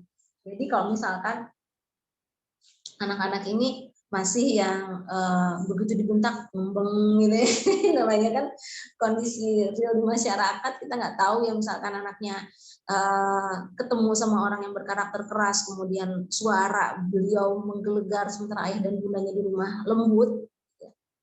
Si anaknya ini gampang tersentuh hatinya gitu, ya kita harus siap dengan itu gitu. Oke, kemudian sistem kontrol. Ini kita harus sepakat mengenai hal ini. Bagaimana sistem kontrol yang harus berlaku begitu? Apakah nanti pihak penyelenggara magang, tempat magang itu juga ikut melakukan kontrol atau tidak? Nah, saran saya, tempat magang itu jangan diberikan beban lebih. Mereka itu udah kebebanan anak-anak kita untuk melakukan magang di tempat mereka. Jadi misalkan gini, Pak, tolong ya Pak, liatin sholatnya. Enggak usah, jangan begitu gitu ya. Kasihan, repot sekali. Bahkan untuk urusan ibadah aja kita nitipin ke tempat magang. Itulah fungsinya, kita punya pendamping magang. Pendamping magang inilah yang akan bertanggung jawab untuk mengingatkan kewajiban-kewajiban yang harus dilakukan oleh anak-anak. Jadi sistem kontrolnya harus dibagi dengan jelas. Sampai mana, apa saja, dan seterusnya. Ini juga terhubung dengan pola hubungan ya, jenis intervensi yang bisa dilakukan. Sampai sejauh mana sih pendamping magang boleh melakukan intervensi terhadap anak, terhadap program dan sebagainya. Sampai sejauh mana sih orang tua boleh mengakses anaknya, gitu. Itu yang harus disepakati. Ada orang tua yang tiap hari harus di-report anaknya lagi ngapain gitu kan. Bahkan kalau tiba-tiba pengen nelpon harus diperbolehkan. Nah, ini yang harus kita buat gitu. Kalau di Saga, ada hari-hari tertentu anak-anak boleh teleponan dengan orang tua di jam tertentu dengan jumlah waktu yang sangat terbatas, gitu kan. Reporting foto pun juga sama, nanti disampaikan bahwa foto hanya dilakukan share-nya itu hanya per 2 hari atau per 3 hari pada jam sekian dan seterusnya. Dan orang tua nggak bisa minta misalkan gini, mana muka anak saya udah kelihatan, nggak bisa ya Bunda, karena ini real life ya, kita nggak bisa simulasi ayo pura-pura megang cangkul senyum gitu kan, nggak bisa kayak gitu ya, seperti itu. Oke, kemudian selanjutnya peraturan dan konsekuensi ini harus disepakati bersama baik oleh anak, orang tua maupun tempat magang. Orang tua ini mewakili sebagai penyelenggara magang, atau nanti ada penyelenggara magang ada orang tua, bisa. Sistem penilaian yang akan dilakukan seperti apa? Apakah checklist, reporting harian, menggunakan rubrik atau wawancara atau bagaimana? Silahkan. Sebaiknya tetap menggunakan sistem penilaian walaupun anak-anak ini kita kita umbar ke kebun gitu ya. Tapi tetap kita harus punya sistem penilaian. Kenapa? Karena itu sebenarnya akan menjadi portofolio buat anak-anak kita dan untuk lembaga penyelenggara pemagangan. Katakanlah suatu saat anak kita akan apply untuk kuliah ke luar negeri, dan ternyata di tempat magangnya dia arise, dia menguasai skill-skill baru yang kata tempat magangnya bilang begini, ini skillnya advance nih Bu, gitu kan, bagus nih kalau diterusin. Nah seperti contohnya kemarin ada anak-anak kami yang ditawarkan untuk bekerja gitu ya di perusahaan marketing gitu. Wah, saya bilang nanti dulu ini targetnya masih target belajar, bukan target kolek, mengumpulkan portofolio dengan baik, maka itu bisa jadi satu pegangan buat tempat kuliah mereka. Di rata-rata kalau di luar negeri itu kan mereka pakainya wawancara, ya bukan tes tertulis gitu, wawancara, kemudian mereka meninjau dari apa sih namanya raport dan sebagainya gitu. Jadi raport terakhir itu pun hanya raport terakhir gitu. Dan portofolio. Oke, selanjutnya fasilitas. Nah, fasilitas ini juga harus sama-sama kita perhatikan, nah Ibunda. Jangan sampai kita begitu ingin mengikutkan anak-anak kita ke tempat magang, kita usahakan agar anak-anak ini terfasilitasi dengan baik. Misalkan, Bun, anak temanku masak ini apa sih namanya gosong gitu ya, kirimin dong GrabFood gitu ya. Nah itu nggak mendidik. Jadi memang di tempat magang itu kita harus siap untuk menerima konsekuensinya seperti apa, fasilitas yang diterima bagaimana, pembatasan yang kita lakukan, intervensi dan sebagainya. Dan ternyata misalkan fasilitas di tempat magang nggak ada AC, terus nggak ada kasur gitu kan, nggak ada TV dan sebagainya. Kemudian karena kita begitu merasa kasihan kepada anak-anak, jadi kita adakan, kita kirim ke rumah itu, ke tempat kontrakannya, ke rumah mbah tempat anak-anak kita kontrak misalnya dan sebagainya. Itu sebaiknya tidak kita lakukan. Jadi terimalah fasilitas yang ada, dan itu mudah-mudahan menjadi salah satu komponen kurikulum dalam pembentukan karakter. Selanjutnya hak dan kewajiban, sama seperti tadi, dan kompensasi. Nah, kompensasi ini juga harus kita sepakati ayah bunda, memberi atau menerima. Jadi lebih baik ketika kita melakukan pemagangan, banyak juga hal yang kita beri kepada masyarakat. Jadi keberadaan anak-anak kita dan proses pemagangan itu menjadi berkah bagi komunitas tempat anak-anak ini magang, bagi masyarakat di sekitar. Cerita lagi, memang benar-benar kemarin ke Purbalingga itu banyak banget cerita yang membuat kami merasa sangat bersyukur bertemu dengan masyarakat yang open terhadap anak-anak, melindungi mereka. Jadi ketika anak-anak ini berangkat ke tempat magang, hujan, ayah bunda, memang kan lagi berber ya, lagi musim hujan begitu. Ibu-ibu di sana itu bergotong royong. Beberapa ibu mengangkat jemuran, anak-anak masukin ke dalam rumah. Dan cerita itu membuat saya merasa yang kayak gini yang mungkin tidak ditemui di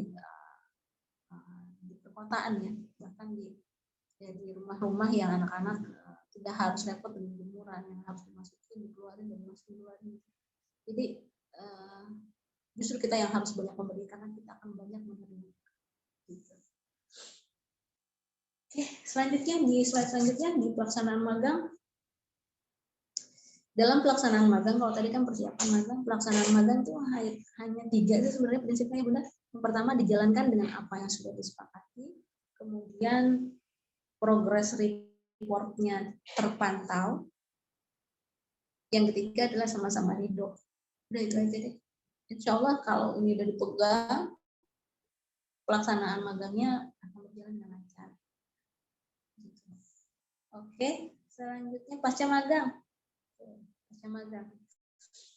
Pasca magang ini ada 5 hal yang sebaiknya kita pegang. Yang pertama, insight atau refleksi.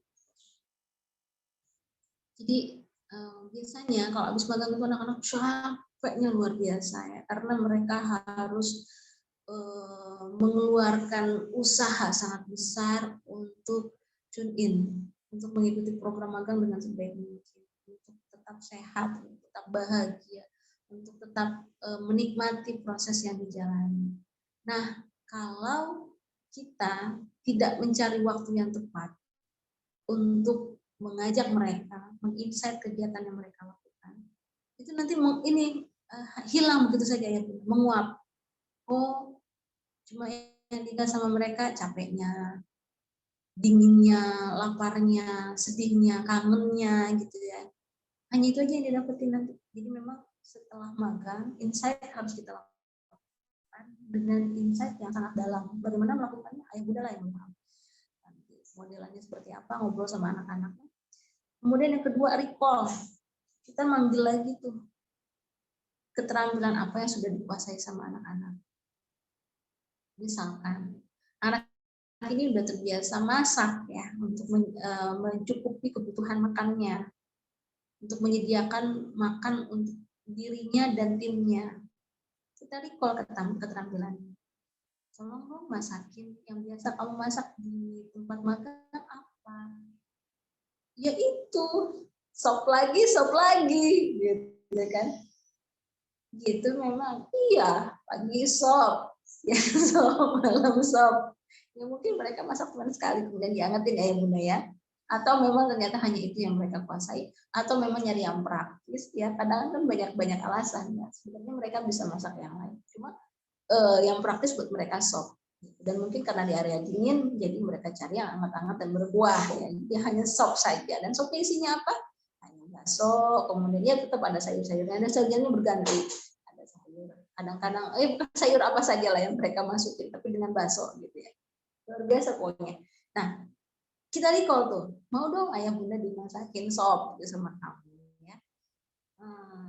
Atau ternyata misalkan mereka udah terbiasa mencuci seminggu berapa kali gitu ya untuk makan. Kita mintakan mereka untuk terus mempraktekkan life skill yang sudah mereka kuasai selama beberapa minggu itu. Kemudian terbiasa untuk bangun malam, untuk tahajud, gitu, dan sebagainya. Itu keterampilan-keterampilan dan ibadah-ibadah yang dilakukan secara rutin dalam pantauan kegiatan selama magang tersebut. Jangan sampai nanti malah menurun. Gitu. Jadi udah selesai nih magang, gitu. Yang penting udah punya pengalaman. Gitu. Itu yang kadang kita lupa untuk melakukannya. Yang ketiga, peta konsep. Nah, peta konsep ini yang benar. Peta konsep itu kita semacam melakukan pemetaan. Kamu udah belajar apa aja sih selama di sana? Orang nggak ngapa-ngapain, cuman nyangkul, cuman ini gitu. Misalkan mereka tidak mampu, tidak memiliki atau tidak dibimbing dengan baik, atau mereka sendiri yang tidak menyerap dengan baik proses insight yang dilakukan di tempat magang. Atau di tempat magang mereka sudah melakukan insight dengan baik, tapi begitu sampai di rumah kena distorsi, gitu ya, sehingga mereka melupakan bahwa di balik proses mencangkul tersebut ada beberapa hal yang mereka pelajari dan mereka kuasai. Nah, peta konsep ini diperlukan agar mereka mengetahui, ternyata ikat. Oh, ini yang aku udah pelajari di sana. Turunannya apa saja dan seterusnya. Nah, setelah itu kita masuk ke blueprint. Kita akan menanyakan kepada mereka paling tidak 4E-nya. Mana yang kamu enjoy ya? Mana yang kamu easy melakukannya? Mana yang kemudian kalau kamu teruskan, kamu akan earn, kamu akan mendapatkan uang dari kegiatan tersebut. Kemudian mana yang excellent? Wah, selain kamu gampang melakukannya, kamu suka melakukannya, hasilmu bagus, yang mana? Ya, nah, dari peta-peta itu yang sudah ada, mereka pilih 4E-nya. Inilah yang kemudian akan membantu kita membuat blueprint. Oh, gitu ya. Udah kelihatan nih petanya, udah kelihatan nih kemana yang harus dipertajam, mana yang harus dikembangkan, mana yang harus dibangkitkan. Misalkan ternyata anak ini dari semuanya 4E-nya bagus, tapi untuk hubungan dengan orang lain, intrapersonalnya itu rendah. Padahal keterampilan tersebut dibutuhkan untuk tindak lanjut studi diakat dalam membangkitkan sisi-sisi kedewasaan dirinya. Gitu. Jadi itu menjadi blueprint mana yang harus dikembangkan, mana yang harus dibangkitkan, mana yang harus dipertajam dan sebagainya. Nah, dari blueprint ini kita akan membuat target selanjutnya ngapain nih, gitu ya. Udah kelihatan petanya, udah kelihatan blueprintnya selanjutnya seperti apa. Nanti ayah bunda dapat membuat target-target sesuai dengan hasil pemagangan yang kita gali dari anak. Bukan kita pelajari lewat worksheet ya, atau dari laporan-laporan dari pendamping magang, tidak, tapi langsung dari anaknya. Begitu ya bunda. Ini pasca magangnya. Oke, selanjutnya kekuatan komunitas. Kekuatan komunitas ini, jadi pemagangan tidak akan bisa berjalan dengan baik atau tidak akan maksimal, atau bisa maksimal tapi kurang begitu tajam apabila tidak dipergunakan atau tidak berjalan menggunakan komunitas. Kenapa? Karena di dalam komunitas ada kesepakatan yang jelas dan tercatat. Yang kedua, adanya pembagian tugas, nggak semuanya harus tertumpu pada satu orang. Pantau, dokumentasi, akses itu merupakan kegiatan yang sama-sama bisa dikontrol begitu. Yang selanjutnya adalah berkelanjutan, jadi saling mengingatkan satu dengan yang lain. Habis ini kita ngapain gitu ya. Kemudian saling menghargai batasan. Oke, itu bagian konsep udah bapak yang inilah gitu kan, udah bunda yang ini, udah yang ini. Silahkan dikembangkan. Saya tugasnya misalkan mencari peserta lain atau mempersiapkan anak-anak untuk mengikuti pemagang. Yang selanjutnya adalah tidak memaksakan. Ada kalanya kita ngerasa cocok banget, orang itu cocok banget. Ya, tempat magangnya juga udah cocok nih. Cuma ternyata ada hal yang membuat pemagangan tidak bisa dilanjutkan. Yang kita nggak bisa memaksakan. Itulah kelebihan dari komunitas. Tidak memaksakan termasuk kelebihan kalau menurut saya, karena nggak semua orang memiliki dada yang lapang gitu untuk menerima bahwa udah ya sampai di sini aja, besok nggak usah ngirim lagi misalkan. Ya nggak apa-apa juga, itu merupakan portofolio kita. Apakah karena ada masalah di keuangannya kah, di pendampingnya kah, atau justru anak kita yang tidak siap, atau memang ternyata kondisi politik yang tidak mendukung dan sebagainya, nggak ada yang tahu. Cuman kalau kita bergerak di dalam komunitas, apapun yang terjadi dalam pemagangan, kita akan saling menopang satu dengan yang lain. Jadi nggak pernah merasa berat sendirian. Seperti itu ya bunda yang bisa saya sampaikan pada hari ini. Mudah-mudahan bunda jadi semangat, ya, jadi semangat untuk menyelenggarakan pemagangan buat anak-anak. Bagaimana mengenai teknisnya dan sebagainya, saya insya Allah bersedia untuk itu sama-sama kita ngobrol lagi kalau memang dibutuhkan kelanjutannya. Kalau dirasa sekali ini kita cukup untuk melakukan sharing, alhamdulillah. Jadi memang pematiknya sudah bekerja dengan baik. Sepertinya itu Pak Sahid, terima kasih. Saya kembalikan kepada Pak Sahid. Iya, baik. Terima kasih Bu Hebi atas materinya yang sangat menarik ya. Di sini sudah ada satu pertanyaan. Mungkin kita buka satu pertanyaan dulu. Jadi ada Bu Sari yang bertanya. Ya. Bu Sari bertanya, anak kami itu introvert gitu, jadi belum semangat untuk ikut magang dengan orang asing. Kira-kira apa yang harus dilakukan? Oke, terima kasih. Dan keluar keren itu belum connecting dulu ya. Ya. Morning in progress. Iya, untuk anak introvert. Iya, untuk anak introvert, anak saya. Oke. Yang bisa kita bantu untuk anak-anak kondisinya tidak suka bertemu dengan orang banyak atau orang baru atau orang asing adalah persiapan. Jadi ada persiapan yang harus kita lakukan. Putus-putus ya?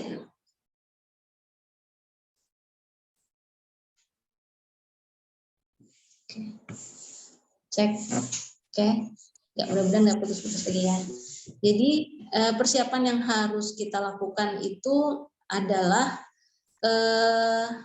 yaitu tadi termasuk kesiapan beliau, anak kita, untuk mau bersama dengan orang lain, gitu, dengan orang asing. Jadi dipertemukan dulu dengan grupnya. Jadi kalau udah, yaitu pentingnya kita menyelenggarakan pemagangan dalam komunitas ya, itu kita pertemukan dengan grupnya. Jadi ada persiapan, tahapan-tahapan persiapan yang itu membuat anak ngerasa nyaman dulu dengan grupnya. Dengan grup yang akan melakukan pemagangan. Jadi bukan hidup. Misalkan gini, oh mau magang, gitu. Kita tuh justru kalau mau magang, persiapannya yang paling awal itu justru menyiapkan anak-anak melakukan atau mengikuti magang. Pak Said ada yang mau masuk nih. Jadi satu-satunya cara sih kalau menurut saya, yaitu tadi persiapan yang baik ya, satu dengan yang lainnya, diperhatikan kalau memang ternyata kondisinya anaknya harus mudah terima orang lain, ya berarti memang targetannya adalah mereka kenal dulu di kelompok kecil gitu. Kalau udah ada support system semacam itu, ya katakanlah, ya saya sampaikan tadi ya, pemagangan itu sebaiknya persiapannya itu 3 bulan. Jadi nggak besok magang gitu, nggak bisa begitu, nggak bisa ujuk-ujuk. Apalagi misalkan kita udah sama-sama tahu, udah oh bapak ini punya tempat untuk magang yang cukup baik, misalkan ada kandang kambingnya, kemudian ada tempat menginapnya, kemudian ada pendampingnya, dan ternyata anak kita, anak yang introvert itu nggak bisa langsung harus tune in dengan grup, nggak bisa 3 bulan kurikulumnya gitu.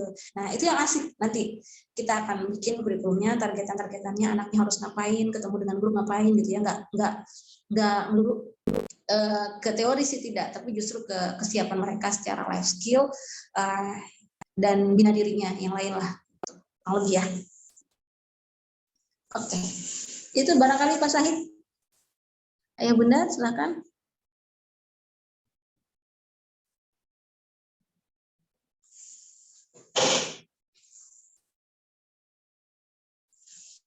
Pak Ruru. Ya, ada pertanyaan dari Bunda Artri tentang contoh level magang, apakah itu berurutan? Kalau untuk tahapan tadi yang saya share, itu saya buat berurutan Bunda Artri. Jadi dibikin berurutan targetannya agar kesiapan mereka meningkat gitu. Jadi kita pun menargetkan kepada anak-anak sesuatu yang sifatnya sangat sederhana, dari yang sangat sederhana sampai ke yang sangat rumit. Gitu. Kalau untuk anak-anak level SMP itu targetannya nggak bisa langsung ke keterampilan, mereka harus ke kemampuan sosial. Walaupun kegiatan misalkan sama-sama harus berbeda gitu. Jadi memang harus bertahap leveling gitu. Oh iya begitu. Iya. Boleh Bu, ini sekalian nih sekalian.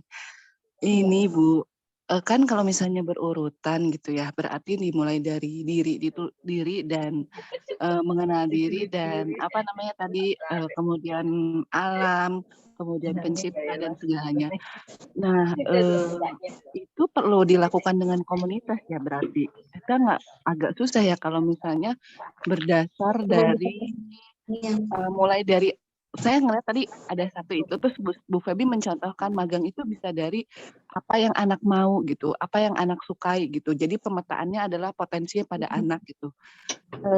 Dimulai dari itu, kemudian bidangnya anak sukai, kemudian kita perkaya dengan leveling itu, atau seperti apa? Soalnya yang pernah saya jalani, karena nggak ngerti ilmunya ya Bu ya, jadi saya itu memulai memagangkan anakku dari yang apa mereka mau aja gitu. Mau nggak di sini, di tempat ini gitu, di tempat misalnya di teman kita gitu, tempatnya begini, misalnya nanti bakal begini, begini, begini, misalnya seperti itu. Kemudian oke, misalnya anaknya mau. Nah sebenarnya kita karena yang nggak ngerti leveling itu tujuannya mau kemana, jadi seolah-olah kita hayati aja apa yang dilakukan gitu. Oh melakukan ini ya, oh kamu suka, kamu tidak, cuma sampai situ sih. Jadi kalau misalnya nggak ngerti, kalau misalnya tujuannya tuh mesti terstruktur, bukan terstruktur ya, mesti fokus terhadap satu hal gitu. Nggak cukup ketika misalnya anak suka aktivitas ini atau suka aktivitas itu, karena jadinya anak tuh ngambang gitu, kurang pengayaan saya lihat. Ataupun misalnya kita magangin misalnya ke tempat yang ada anak magang ke sini nih, ayo ikut yuk ke sini. Mereka bisa seneng lah sebagai pengalaman lah kalau saya lihat ya. Mereka senang di tempat magang itu, misalnya di tempat magang kita. Oh senang melakukan aktivitas itu. Tapi jadinya agak ngambang juga. Jadi saya bingung gimana caranya supaya si anak tuh menyerap mereka tuh mau ke tahap selanjutnya, mau magang ke tahap yang ini gitu. Nah seperti itu. Dengan leveling. Iya, benar. Iya, kalau untuk anak sesuai usia ya Bun ya. Kalau sesuai usia itu kenapa kemudian di Saga itu belum langsung ke minatan. Kenapa belum langsung ke minatan? Misalkan gini, ada anak kan memang yang suka bakery gitu ya, suka bakery, tapi malah dimagangin di pertanian gitu kayak kemarin tuh di Purbalingga itu, atau sukanya menjahit tapi magangnya di jamur gitu ya, di pertanian jamur. Kenapa nggak langsung aja gitu? Ada pertanyaan semacam itu juga ada hadir. Cuma yang bisa saya sampaikan adalah justru di usia SMP itu mereka harus 3B. Jadi belum menawarkan kamu sukanya kemana gitu kalau untuk yang SMP ya. Jadi masih 3B, banyak bertemu orang, banyak melakukan kegiatan dengan banyak melakukan kegiatan, banyak bertemu orang dengan banyak referensi gitu. Jadi itu dulu dipaparkan ke banyak hal di dalam kehidupan ini, baru kemudian nanti mereka baru tour the talent gitu. Jadi kalaupun memang ternyata nanti mau tour the talent nggak apa-apa juga, cuman memang yang harus diperkuat justru di pemagangannya ke area-area yang sifatnya dasar gitu, baru kepada fokusnya pada diri sendiri. Kalaupun ternyata kita mau fokusnya pada talent, talentnya yang diperkenalkan kepada anak-anak itu udah talent yang banyak dulu, bukan yang spesifik. Kalau udah banyak, baru kita sendiri, kita yang mengarahkan kepada anak-anak, kemudian kita ceritakan. Jadi dipromosiin lah tempat itu, tempat magang itu. Apakah anak boleh meminta tempat magang tertentu? Ya boleh saja. Cuman kita juga harus melihat apakah tempat magang yang diinginkan oleh anak kita sesuai dengan persiapan yang dimiliki oleh anak-anak gitu. Misal anaknya pengen banget bisa magang di production house gitu ya. Tapi ternyata production house itu tingkat stresnya tinggi. Sementara si anak kita ini nggak pernah mengikuti atau mengalami kejadian yang ini ada paket. Ya, makasih Pak. Tidak pernah mengalami kejadian atau mendapatkan namanya perlakuan yang keras atau disiplin begitu. Nah, kita kan bisa melihat ya kondisinya apakah anak kita siap atau tidak gitu kan. Nah, jadi dari situ juga masuk ke dalam pertimbangan sehingga ketika anak-anak mengikuti kegiatan ajak jadinya gitu. Jadi proses pemagangan yang kita lakukan itu terkonsep dengan sangat baik dan ini walaupun sebenarnya konsepnya kok kayak maksain anak sih harus ngikutin maunya kita harus magang kemana dulu. Ya awalnya memang begitu. Awalnya anak-anak harus mengikuti satu kegiatan yang pemagangan yang menurut mereka masih asing sama sekali. Nah, gimana caranya biar mereka menyukai program magang yang kita tawarkan? Ya persiapan 3 bulan, Bu. Jadi kita buka pandangan mereka, kita bangun kesadaran mereka, kita tanamkan harapan dalam diri mereka gitu. Jadi kalaupun ada orang yang bisa melakukan pemagangan secara tidak terkonsep, nggak ada masalah sebenarnya, silahkan diperbolehkan.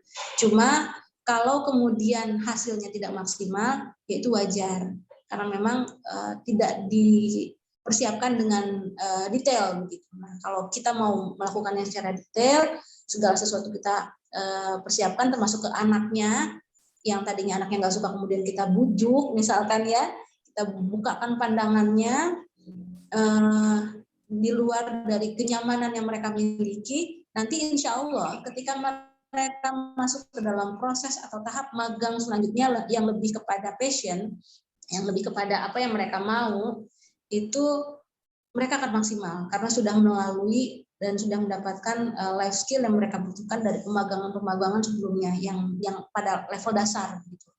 Gitu kurang lebih, Bunda. Mudah-mudahan nggak puas. Iya, Bun. Alhamdulillah ya. Lebih kebayang makanya butuh komunitas ya, karena kalau misalnya kita mengarrange sendiri kayaknya leveling itu agak susah gitu. Untuk sesuatu hal yang sendiri gitu, maksudnya dengan sendiri itu agak susah kebayangnya gitu kalau saya, menurut saya mah ya. Iya betul. Iya. Terima kasih, Bun. Sami-sami. Ya. Ini tadi Bu Sari sempat nggak kedengeran ya? Itu ya, saya ulang dulu. Ya. Kalau untuk yang introvert, itu kan tadi saya sampaikan bahwa sebenarnya persiapan itu sebaiknya itu dilakukan selama 3 bulan. Karena kan akan bersama dengan grup ya, kan? Jadi apalagi untuk anak introvert. Dia nggak suka sama bertemu dengan banyak orang, tapi kan kehidupan menuntut orang, menuntut semua manusia dewasa untuk bisa bekerja sama atau berada dalam sebuah komunitas kan. Apakah itu hubungannya dengan ya pokoknya nggak mungkin loh karena kita makhluk sosial kan. Anak saya salah satunya termasuk orang yang susah sekali harus masuk ke sebuah lingkungan baru, ketemu sama orang asing susah sekali. Tapi kalau kita latih selama 3 bulan itu, insya Allah mereka siap untuk menerima, walaupun pasti akan ada deg-degannya, walaupun pasti ada kondisi di mana anak ngerasa cemas, nanti aku akan bagaimana, aku bisa tidak bertahan gitu kan ya, aku bisa tidak mendapatkan ilmu dari tempat magangku, aku bisa tidak menangis di daerah baru tersebut gitu loh. Itu yang terjadi sama anak saya juga. Jadi si anak itu kemarin sempat dalam posisi ketakutan padahal udah SMP dan sudah berkali-kali magang dari SMP, dari SD bahkan. Jadi nggak apa-apa, mereka harus melalui itu dan proses itu tetap akan menjadi ciri khasnya si anak. Dia akan tetap merasa khawatir dan sebagainya. Cuma yang akan tumbuh dalam diri anak setelah pemagangan, gimana caranya mereka mensiasati ketegangan-ketegangan ini gitu.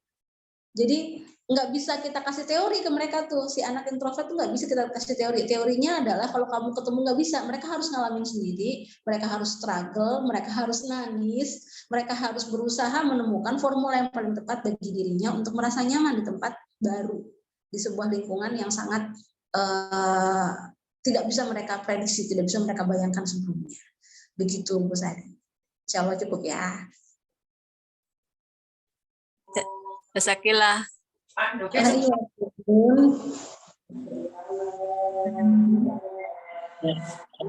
Sudah mau masuk waktu zuhur ya ayah bunda.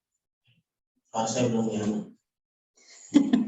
Ya karena sudah mau masuk waktu zuhur ya bunda. Nanti diskusinya, tanya jawabnya kita bisa lanjut di grup Fasnas boleh. Dan kalau Pak Ruru kan bilang perlu zoom lagi tuh persiapannya yang lebih detail gitu kan. Dan Bu Neni juga bilang penasaran sama persiapan yang lebih detail. Kalau saya sih bagusnya kita bikin workshop sih.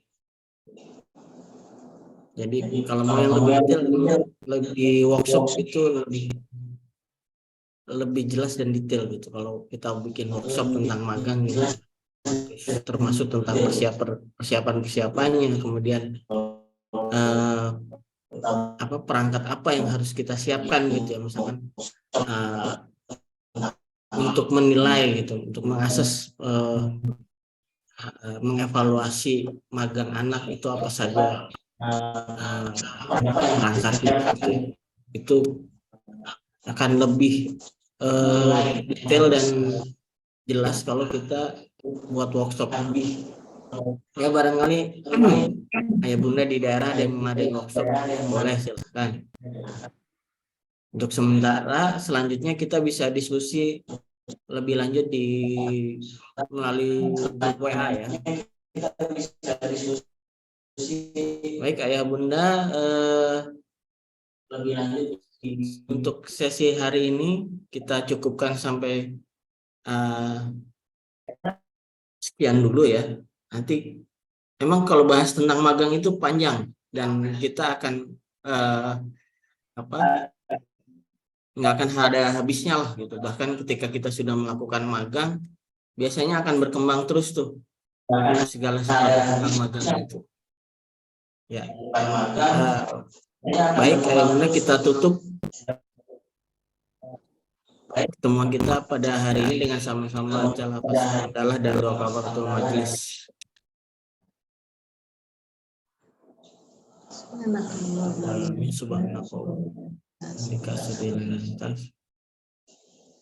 Ya ayah bunda, sampai jumpa di pertemuan berikutnya. Sekian, assalamualaikum warahmatullahi wabarakatuh. Waalaikumsalam warahmatullahi wabarakatuh.